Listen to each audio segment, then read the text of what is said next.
রক্তে আগুন লেগেছে, লেগেছে রে লেগেছে। জ্বালিয়ে দাও, পুড়িয়ে দাও, ইহুদি আস্তানা। জ্বালিয়ে দাও, পুড়িয়ে দাও, ইসরায়েলি আস্তানা।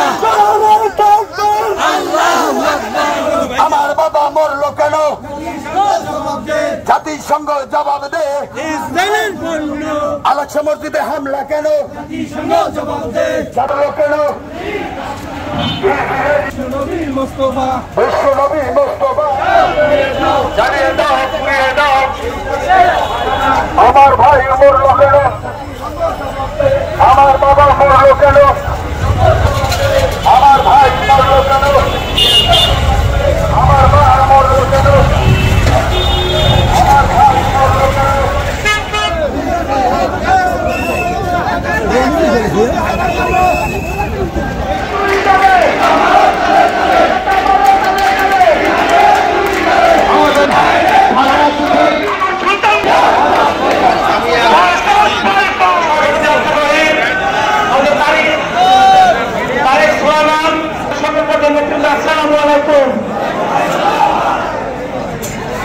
আমরা আমাদের মাঝের মধ্যে বিএনপি বরিশাল মহানগরের সম্মানিত যুগ্ম আহ্বায়ক জনাব আমিন হোসেন, অ্যাডভোকেট আবুল মাজার পিপি, সাজাদ হোসেন, মাহফুজুর রহমান, সম্মানিত সদস্যবৃন্দ, আমাদের মাননীয় যুগ্ম আহ্বায়ক মহোদয়, শ্রমিকদলের সংগ্রামী সভাপতি মহানগরের ওয়াহিদ আহমদ খান, ছাত্র দলের বরিশাল মহানগরের সংগ্রামী সভাপতি অ্যাডভোকেট রেজাউল করিম রনি, সাধারণ সম্পাদক হুমায়ুন কবির, যুবদল বরিশাল মহানগরের ভারপ্রাপ্ত সাধারণ সম্পাদক জনাব অ্যাডভোকেট নজরুল ইসলাম জাহান, জিয়া মঞ্চের সভাপতি কাদির সলিম আহমেদের, জেলা ছাত্র দলের সিনিয়র ভাইস প্রেসিডেন্ট জনাব বিএনপির মাননীয় ভারপ্রাপ্ত চেয়ারম্যান জনাব তারেক রহমানের পক্ষ থেকে